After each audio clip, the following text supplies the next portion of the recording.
Good evening and welcome to the Red Pill News. Tonight on the show, we're going to discuss stupidity on a massive scale. Then we're going to discuss stupidity on a lower scale. Then we're going to discuss stupidity on a very incremental level. But as I look at this world and as I listen to people, I realize that no one has an original idea and everybody likes to follow something else. And the people who have original ideas are invisible. Invisible. If you're one of those people, you go through life and you feel like no one's on that level. You just kind of float along, observing things, like Socrates, right? Making these observations, and you realize that you don't like to do what people like to do. You realize that television shows don't apply themselves to you. You realize these commercials have nothing to do with where your head is at. And then you look at the world. I mean, at this point, commercialism is just so in your face. I mean, I had a fortune cookie that had an ad on the other side of the fortune, like an ad in a fortune cookie, man.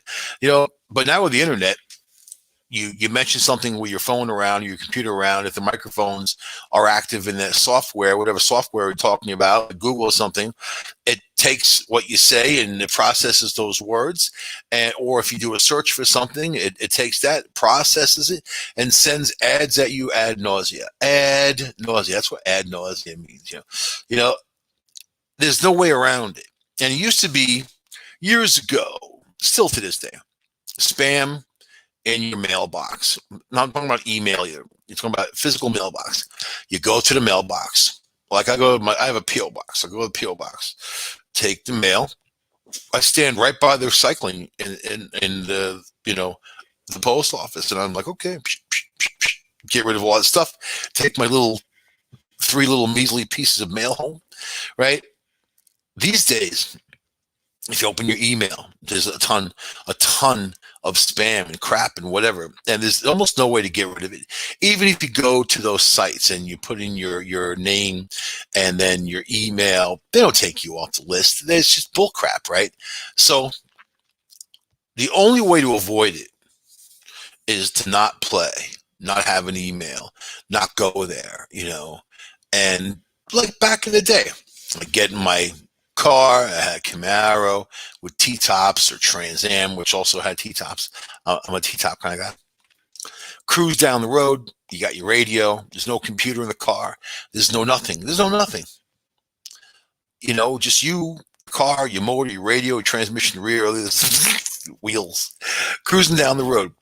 Not even a beeper at that point. If someone had a message for you, they would call your home and leave a message on your answering machine. You would get home and listen to the answering machine and call the people back that you want to call back. These days it's all immediate communication. And if you're not available for your boss, for your girlfriend, for your boyfriend, girls are worse than guys. If a girl calls you, they expect you to pick up no matter what you are doing, man. Even if you're working, doesn't matter. They expect you, or even text them back because it's just a text. The problem is it's a constant. It's just constant swing of the hammer.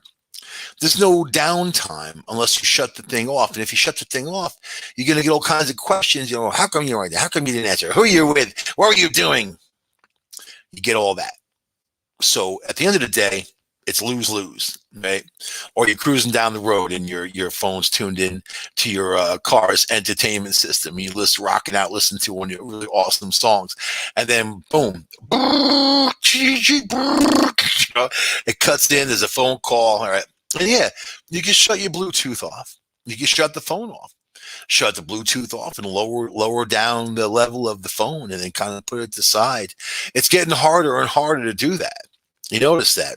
Because now, a lot of these phones, even if you shut the volume off, it'll still vibrate.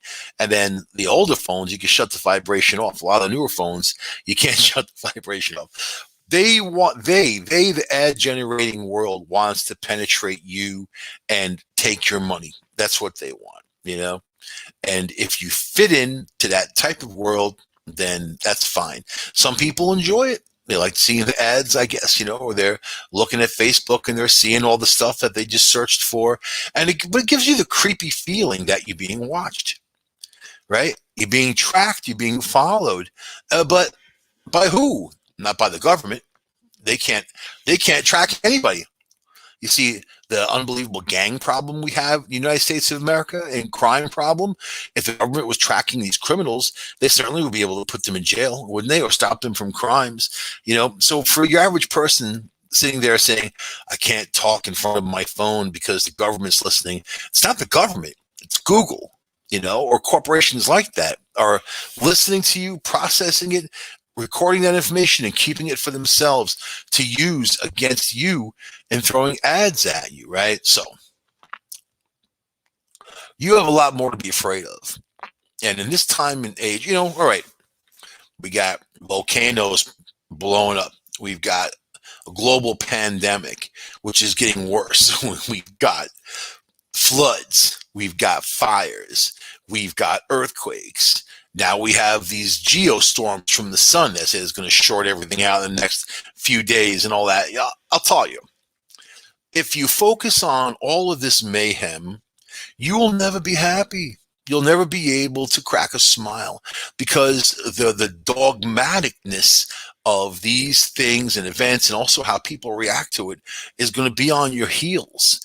And you're not ever going to, like this. I'll save you some time. Ancient philosopher Lao Tzu said, when you are on the path of life, if you pick up a dead rat and you carry it around, the only thing you're going to experience is the smell and the unpleasantness of that dead rat. There could be beautiful flowers on the side of the road. You will never smell them. There could be beautiful food to have. You will never taste it. You will never smell it. You'll never have it. All the experiences around you, a beautiful sunset, will be hindered by that dead rat. So that is a New York City analogy also, because New York, of course, is rats.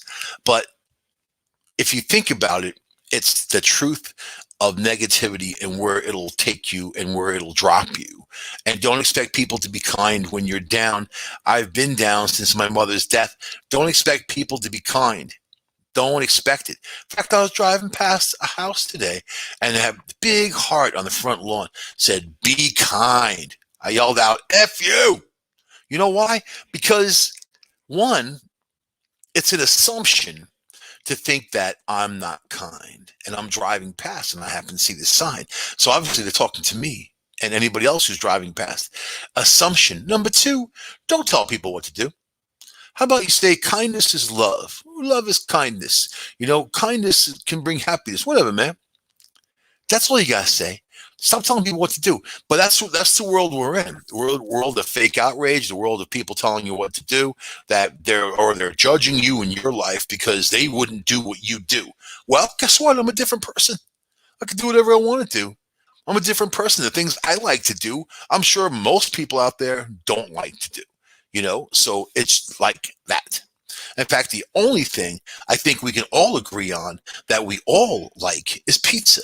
And aside from pizza, I'm really not thinking of it. I never heard anybody say, I don't like pizza. I've heard people say, I don't like Chinese food. I don't like Indian food. I don't like eggs. But no, not pizza. So maybe pizza can bring the world together. It's pie, right? Pie.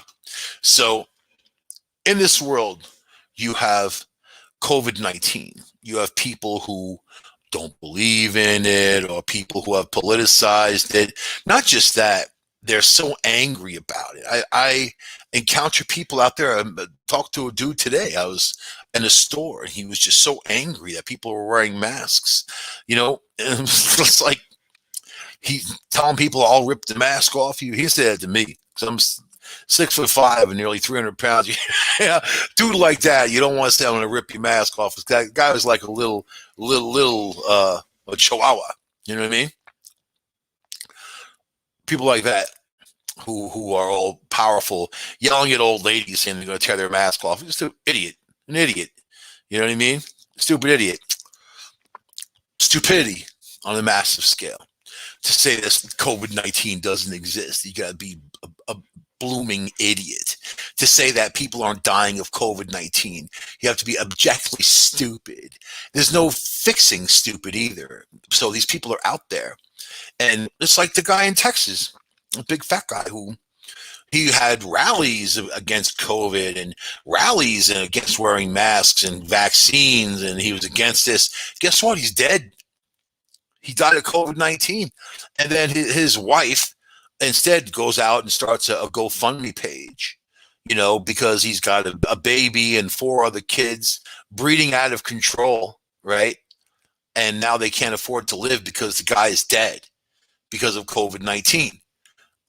So this is the problem, and this is also the Darwin Award, the premise behind it, and it's also something called natural extinction, where certain parts of species go extinct because of their own sheer stupidity. The smarter ones go hide up in the rocks until the apocalypse is over. And then when it's over, they come back down and claim the land. The dumb ones stand around picking their nose saying, it doesn't matter, it doesn't exist, blah, blah, blah, blah, blah. All right. I'm going to read you something that's going to scare the hell out of you. If it doesn't scare the hell out of you, then you have no business listening to the show. All right, because this is the real deal. This isn't politicians talking. This isn't the media talking.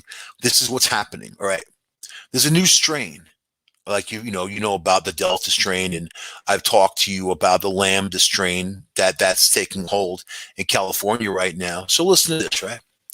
A COVID-19 variant first detected in South Africa could be the most infectious than any other mutation and may not have potential of being resistant to vaccines, according to a report. So you have something that's resistant to vaccines and more deadly and more infectious, right?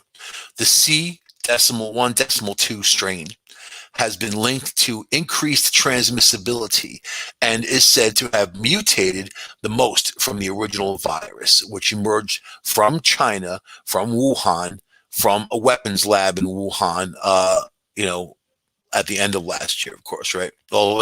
End of 2019,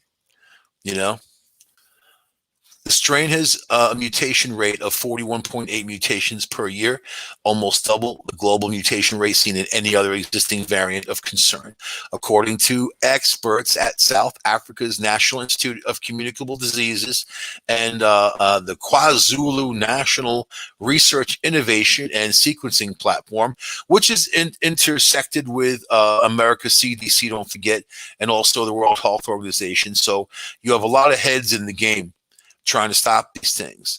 The number of C.1.2 genomes in South Africa has risen from 0.2% in May to 1.6% in June and 2% in July. So obviously it's going up. According to scientists who have also found 14 mutations in nearly 50% of the variants that had sequenced. Okay. Now, the C.1.2 strain has also been found in the UK, China, Democratic Republic of the Congo, New Zealand, Portugal, Switzerland. The latest South African variant could be capable of evading antibodies and immune systems. All right, let me read that line to you again. This latest South African variant could be capable of evading antibodies and immune systems. So that's the whole show. So imagine you're 100% immunocompromised compared to this. It gets in you. It's going to do to you what it wants to do to you, We describe the character as a new identified SARS-CoV-2 lineage with several spike mutations that is likely to have emerged in a major, metropolis in South Africa and first wave of the epidemic, and then spread to multiple locations with 2 neighboring provinces. So think about that. Think about what's coming to town, So they show that this lineage has rapidly expanded and becoming dominant in 3 provinces. At the same time, there's been a rapid resurgence of infections. So the B.1.351, another South African strain found in April, had the potential to break through the Pfizer vaccine. We found a disproportionate higher rate of the South African variant among people vaccinated with a second dose compared to the unvaccinated group, said Professor Adi Stern at Tel Aviv University in Israel. This means that the South African variant is able, to some extent, to break through the vaccine's protection, right? But still, he said the variant has not spread widely through the population yet. Yet, yet, and that's the deal. Yet, so how do you protect yourself? That's all. You got to think, how do I protect myself in all of this? You wear your mask. You do your hands. You wash your hands in soap and hot water if around, or hand sanitizer, which I'm not so keen on, but it's better than nothing. You go into a store, you go into a situation. I can't imagine people going back to offices. I can't imagine anyone congregating. And, school starts locally here next week. I can't imagine that it's just not going to wreak havoc. I mean, and there's no vaccine for children. And then, the Delta variant's going after kids, making kids sick. The pediatric beds are going. Look at the map. Go ahead and look at go to the Mayo Clinic. They have a beautiful coronavirus map. And you can look at Florida, 20,000 new infections per day, more than that. You can look at Wyoming's popping, I mean, Kentucky, Tennessee. I mean, every state in the United States of America has Delta variant exposures and outbreaks because it's so infectious. New York, all that, everybody's increasing daily as to new infections, right? And then you hear the politics behind it. You hear these people talking. It's so frustrating to listen to them because you know that they're not coming from a point of view of science. And then you hear people repeat what they say. And, I even say to people sometimes, like, you're an intelligent person. Please don't repeat what these idiots say. That's ridiculous to me, So all you could do is what you do. And the Delta variant right now was 70 to 80% more infectious than the original stuff from last year, whatever. Now it's 100%. So this is making people sick. People are getting it. They're getting sick. They're being exposed to it. They're getting sick. They're going to the hospital. They need breathing machines and they need oxygen. This is going after other parts of their organs. It's going after kidneys and lungs and other things too. At some point, these people are going to need long-term care or even short-term care. You take a hospital that has 1,000 beds. You fill up those beds, and then you have a whole bunch of long-term needs of people who are going to need to be there for a couple of weeks. Then that hospital is full. Then you have nowhere to put people. So we're getting to that point in so many southern states, especially when it comes to pediatric beds. So on the lighter side of news, I want to talk about this airline duct tape thing because it's very kinky, I'm a fan of duct tape. Any guy from the 80s will say, I love duct tape.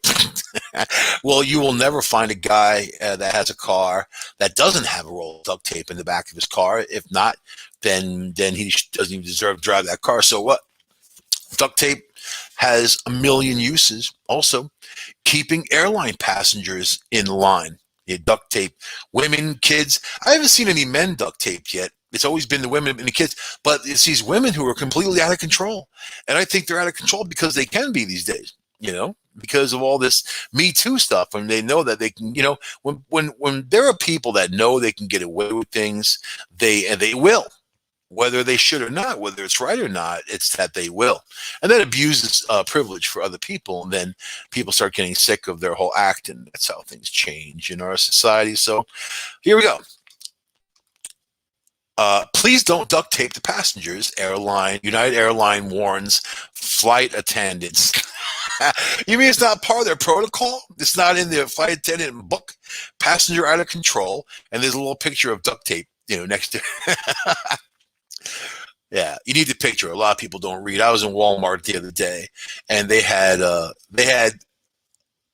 10 items or less line, and they actually had two hands with 10 fingers up to say 10 items, 10 fingers or less. Unless you have less than 10 fingers, then you got to go to another line. So, and that's very applicable at Walmart.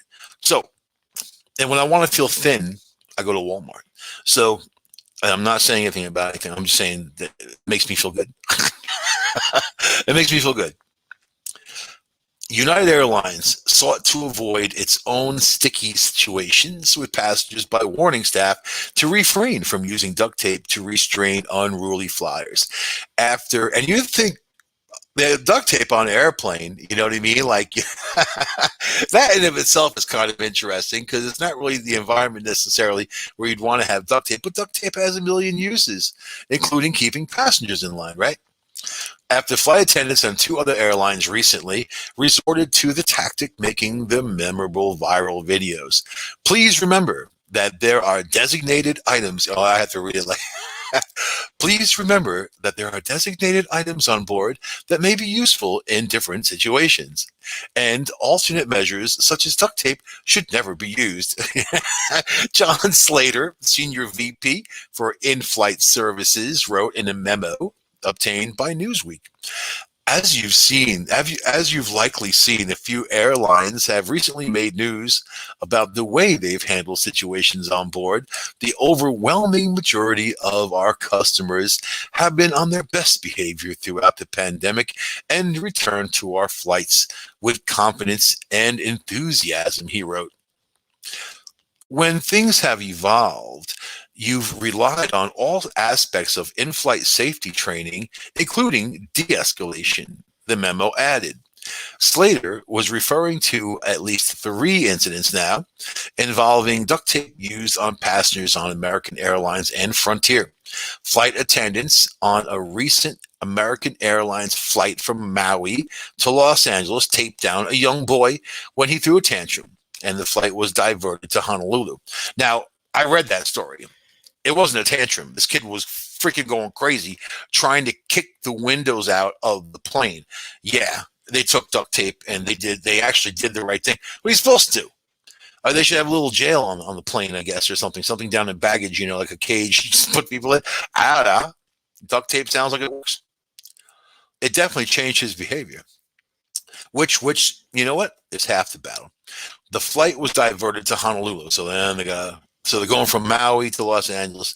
Then they have to go back to Honolulu because somebody couldn't raise their kid the right way. Basically, they let the little bastard go crazy, and then they have to duct tape him on top of that because the mother couldn't get the kid to calm down.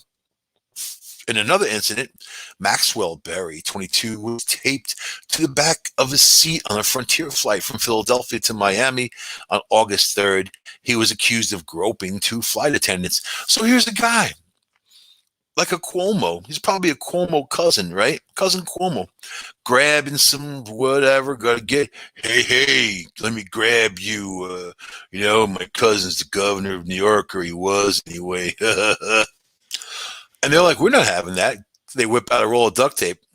And last month, an apparent unhinged woman was duct taped to a seat on her American Airlines flight from Dallas, Fort Worth to Charlotte, North Carolina, after she allegedly attacked the crew and tried to open the door on the plane as it was flying. And there's a picture of her, and she looks very comfortable, actually, duct taped like that, And it's very satisfying to see this because then you're teaching people they can't do it.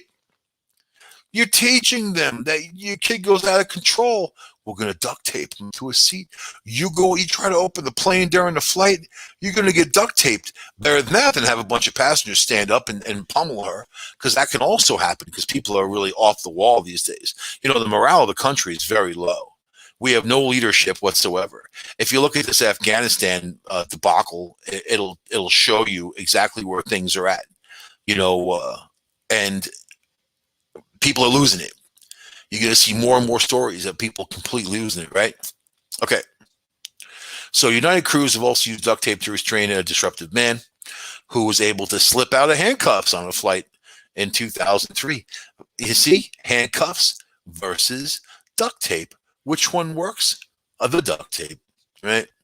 And in 2008, a woman going back a little bit, a woman who attacked passengers and flight attendants was duct taped on a United flight.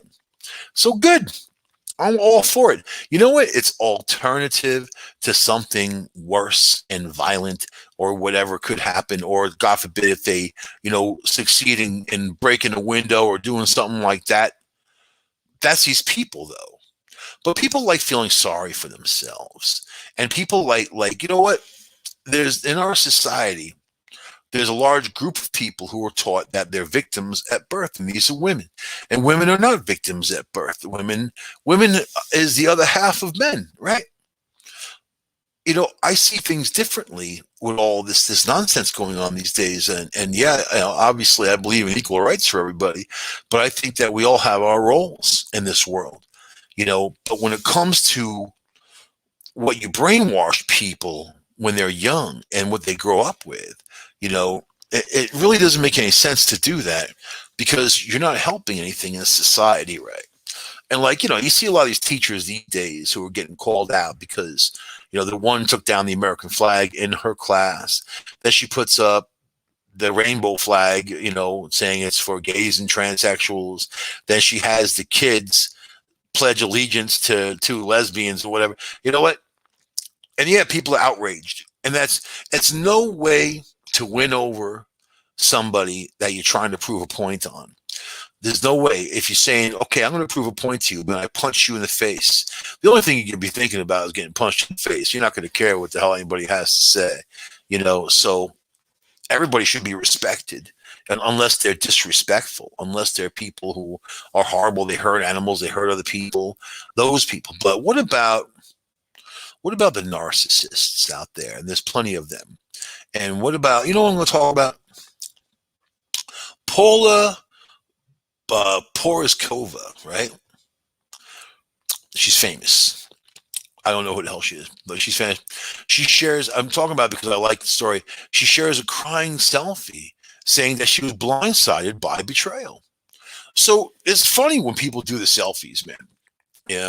I have maybe 3 that I've taken of myself just to stick on Facebook, and that was like 3 out of 3,000 that I took that I thought were acceptable, that made me look halfway human because, unfortunately, people judge you the second they click on your thing and they see what they see and that's it. And it's really not really respectful or kind. There's that be kind crap to do to people and say all your worth is in the first picture. But, that's the way it goes. And this is interesting, right?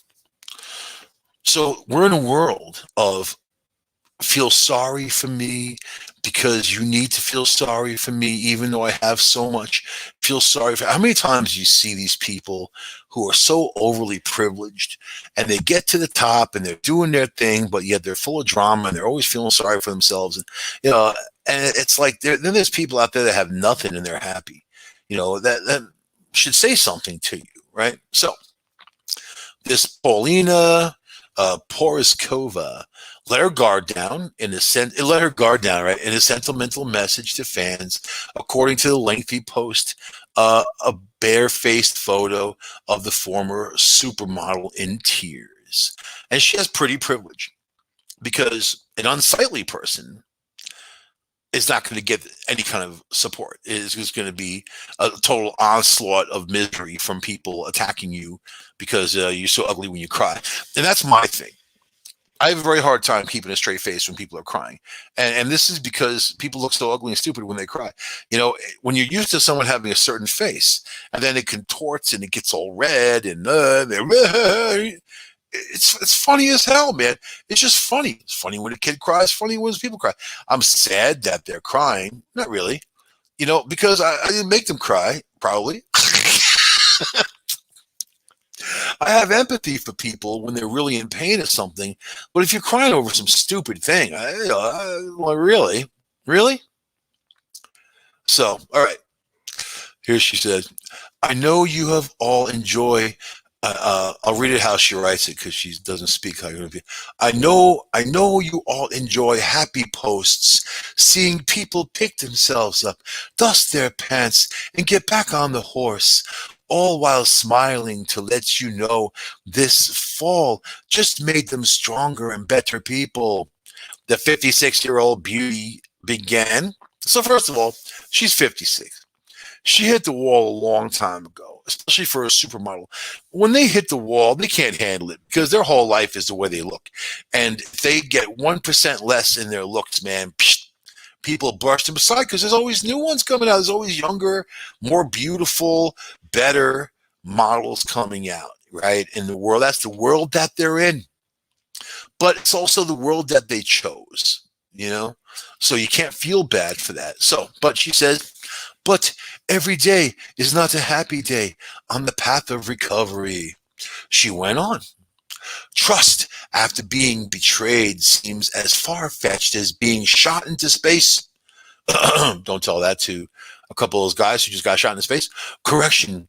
It's easier to see myself shot into space at this moment. While the Czech-born model doesn't name names, Poroskova parted ways with Aaron Sorkin last month after only 3 months of dating in the public eye. Right? Oh my God, look at her. Yeah, she's. Oh my God, look at her. Look at her teary-eyed. See, I look at this picture and I'm like, oh, and I start laughing because she looks silly, you know. Look at my sad face. Look at my tears. Look at my little red, old puffy cheeks. Look at me. I don't want to look, you know. Like, feel sorry for me, goddammit. Give me your sympathy. Of course, I have a heart. I have a heart for people who have a heart. You know what I mean? I don't feel for people that, you know, was some stupid breakup, whatever. Listen. We've all been through it. Every last one of us, basically. You know, it happens. It's going to happen. If people are married for 8, 10, 14 years and the guy ends up getting divorced, loses everything, loses his kids, loses more than half his money, loses all his stuff, got to go out into the streets and make some kind of life for himself. Yeah, that happens every day in America, many times a day. A lot of men commit suicide because of that every day in America, many times a day. They're not talking about that here. They're talking about this woman crying in a photograph. So anyway, her feelings of betrayal could also stem from her late estranged husband, Cars singer Rick Ocasek, who cut her out of his will before his unexpected 2019 passing. So she's crying because she lost Rick Ocasek's dough, and she dated some guy for 3 months, and he dumped her, but probably couldn't handle her. He probably only saw her 3 times within the 3 months, and it's like, I just can't handle it. Because she, just from reading the story, you're going to tell that she's very much into herself, right? So the move resulted in Poroskova leaning on friends to pay for groceries following his death, right? You believe that? You believe that? Yeah, I believe that. I believe that she would use her friends. I believe this woman can't go out and get a job because she doesn't want to. I think that she's not going to go out and make a buck. And then the very fact that she was the trophy wife of Rick Ocasek, yeah, that's what rock stars do. They go out there, they amass a huge fortune, and then they attract these beautiful women who are models. They flock over to them, and then that's their relationship. Is it love? I don't know. Is that one of his songs? I don't know. Who's gonna drive you home tonight? Not me. You know, you're gonna have to add that. We're gonna have to augment the songs, Rick. Sorry, you're dead, but we're changing your songs. What's the other one, man? When you dance all night. I don't know. I used to like the Cars. The Cars was like the quintessential Long Island radio band. You know, you're cruising down the street, there's the Cars. Anyway, do I have their music? Do I own the Cars music? No. Do I own AC/DC? Yes. Rush? Yes. Led Zeppelin? Yes. Pink Floyd? Yes. Do I own the Cars? No. Cranberries? Yes. Cars? No. Ocasek told her that it would be a bad omen if they signed a prenup, so she never did. Another thing about rock stars, they don't like the prenup. Prenups are useless in court anyway, for the most part, you know. But they in some states they do have some validity, but in other states not too much. But so this was her thing. She's hooked up with a rock star, live in mansions, you know, private jets, the rock star life, right? So then she's like, when you have been betrayed, how can I do? What's the Czech accent, man? When you have been betrayed. I don't know, it sounds like my German kind of, you know. All right, I'm just gonna wing it. Then you have been betrayed, promised something, only to have the promise broken without your participation. You were blindsided. Poroskova continued. You trusted someone to love you, and now all love is suspect. But love is not possible without trust. And the world of love is not worth living without love and money. I think that we should put, all right, let's replace the word love with money, because that's really what she's talking about, right? But money is not possible without trust, and the world without money is not worth living. So, all kinds of money. That's the deal, right? So she went on to question how one can open up after an intense heartache while acknowledging those who believe her teary-eyed selfie to be a bit ego-driven. Let's see, for you who'd like to point out a crying selfie is the height of narcissism, I wholeheartedly agree. Ooh, you see, that's the deal about the internet, you know? Internet. People are brutal. Brutal. The people online were just basically attacked her for crying in the camera, and you don't deserve any sympathy. Go get a job. Who do you think you are? Blah blah blah blah. That's the brutal truth of the internet, man. You put yourself out there, you're gonna get what you get. You know that model that's on the AT&T commercials, right? She has a large chest, huge, and I just saw her on a commercial, not a commercial, a show, talking about how she thinks it's terrible that people are focusing on her chest and not her. But yet, I will guarantee you the reason why she's in show business is because of her chest and not because of her. So whatever you got to play to your strengths. I noticed the last commercial for AT&T. It looks like they tried to duct tape her boobs, man. Maybe she flew United Airlines or something, man. It was all real uncomfortably tight, looking like it was about to explode. It looked very uncomfortable. It made me feel like I don't want this insurance. This AT&T. It's not very reliable. I feel like it's going to burst any second, and then I'll have no communication, man.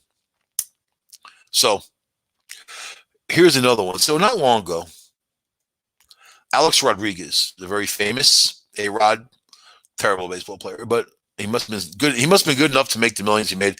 Plus, he's a billionaire now, apparently, because he mega invests, and he seems like a decent sort. I don't know him, but I know he dated Jennifer Lopez, like a lot of other men, right? And it's a situation where she's not yours forever. She's just yours for now, and you have to understand that about relationships. When someone says, I'll be with you forever, they're lying. Or the word forever doesn't mean what you think it means. It just means however long it lasts. I will be with you forever, however long it lasts, right? So I've got dozens of cards by women, I'll be with you forever, and I'm single. So it's got to tell you something. Now, A-Rod just bought Jennifer Lopez a ring worth millions and millions of dollars. I talked about the rings last week because, Ben Affleck, who she's back with now, was out buying a ring for her. And I said they could probably solve all the problems with poverty in the world just by her donating the rings that these guys have bought her over the years, right? She probably has a huge collection. So here we go. This is love for you. They were enthralled with each other, weren't they? Just a few months ago, hand in hand, loving on each other. Oh, the paradise vacations and all the stuff that you do. And A-Rod, see, men are different than women. Men, obviously, men. Not if you ask CNN or those guys, but men fall in love with women. Women fall in love with what men can do for them. I'm talking about all women. I'm talking about a lot, right? And this gives women a bad name when it comes to dating and guys, because guys just think that women are after one thing and women think that guys are after one thing. So, and they'd probably both be pretty right. But when a man falls for a woman, it's a deep, deep, passionate thing. And, for whatever reason, no, because they like them, they like what they got, they like what they're all about, or, I don't believe in those spiritual connections anymore. In fact, there's a lot of stuff I don't believe in anymore that I've given up on because it just doesn't seem plausible, right? Because I've seen too much already, All right, here's the story. Here's the headline. It's going to tell you the whole thing. Jennifer Lopez unfollows and wipes ex Alex Rodriguez from her Instagram. So in this day and age, you don't break up with people, you delete them. You go to your cell phone, you delete them. You go to your Facebook, you delete them. You go to your Instagram, you delete them, and Twitter and whatever else you use, they're gone. Basically, you can add them back if you have to, but right now they're gone, so you don't have to see them or hear about them or anything. Unless they're mega famous and you're A-Rod sitting there watching TV at night and sees Jennifer Lopez back with her ex guy, Ben Affleck, and that's the go-to source. When they both break up, that's where they run to if they're both single at the same time, and then that lasts for a few months, and then boom, back on again. That's why Ben Affleck, just buy her cubic zirconia, save the money. Save that $2 million. Give it to some homeless people. Give it to some charity. You know what? There's a Native American charity I love to support, man, and they don't even want money. You know what? I mean, they're happy to have money, but they want school supplies. They want important things for the students there, books, things like that. That's a worthy cause. Giving Jennifer Lopez another ring is like giving an Eskimo an ice cube. Don't do it. Please don't do it. But anyway, Jennifer Lopez has further cemented her rekindled relationship with Ben Affleck by deleting every trace of the most recent ex, Alex Rodriguez, from her Instagram. That's when you can tell they really love you, too, is when they want that total closure, shut everything off. But you're still in their thoughts, I know that. Followers took note Saturday that the Bronx-born entertainer's social media feed had been slightly revamped with photos of ex-fiancé A-Rod all having been removed from her account. This includes shots of the exes together during President Joe Biden's inauguration, where J-Lo performed "This Land Is Your Land." This ring is my ring. This ring is my ring. Give it to me now. And next week I'll be with another guy and he'll buy me a ring too. And that one too. This ring belongs to me. Yow! Shaking her booty. Dancing, dance Paul up there, Oh, and she sang America the Beautiful. This land is my land. This land is my land.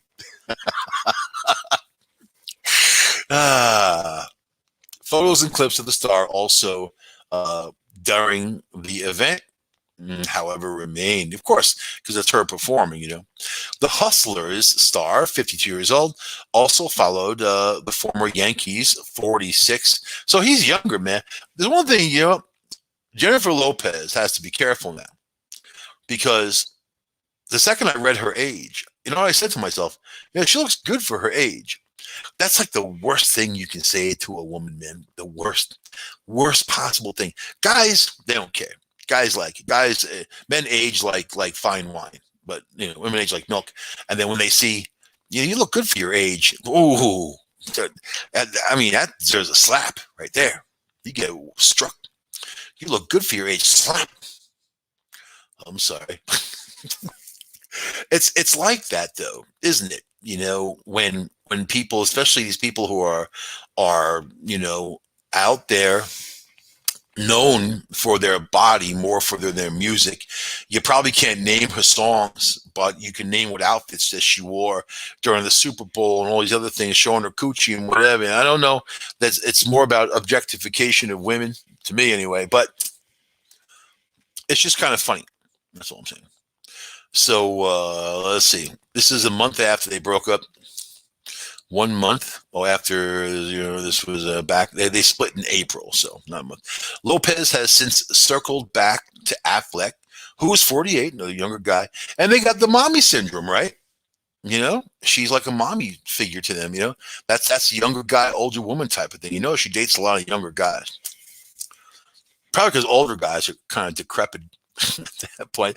So Ben Affleck, 48, whom she dated for 18 months before their split in 2004. So 18 months. That's all. But for Hollywood, that's like 50 years right there, man. Almost 20 years later, the couple is hotter than ever, going public during the Let's Get Loud singer's 52nd birthday. Her birthday weekend bash, right? Let me see. So,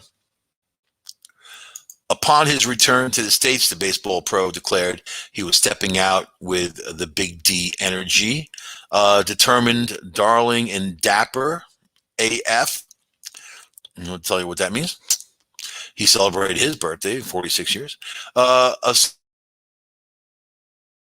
source told Page Six, is where I'm from, that Rodriguez is single and having fun and just friends with Collins, despite romance whispers. He got his girl too. Of course, they always have their go-to that they're going to run to, right? But you know what? Are they happy, or are you happy in your world, in your relationship? I mean, things can always be better. Things can always be worse. And what's the most important thing is that if you're in a relationship with someone, that person needs to respect you. And if they don't like the person that you are and what you do, they shouldn't be with you.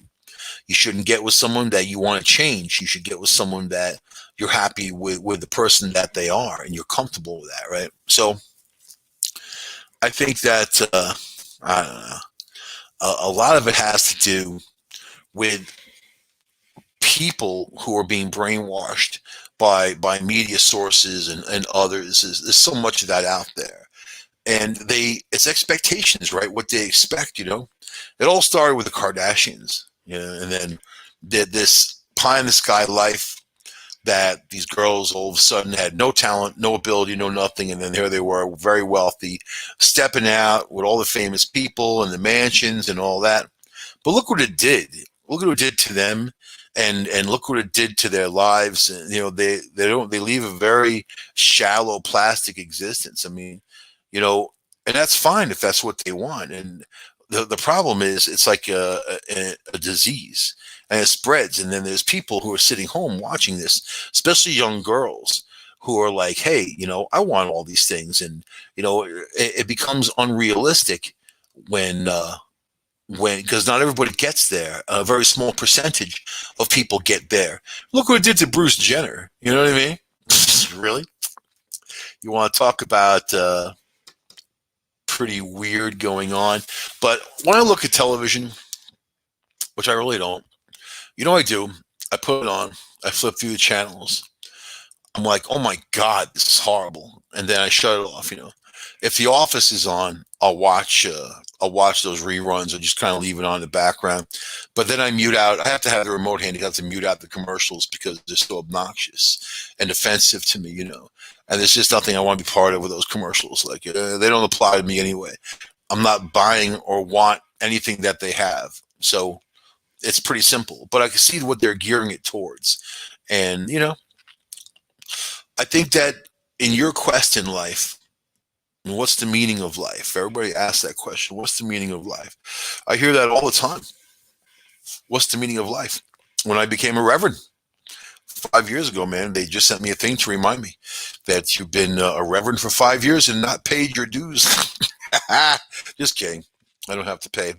I joined a New Life Church. You know why? Because 5 years ago, I was on the quest of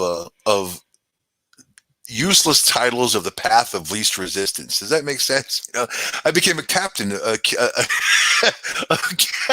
sea captain the same year.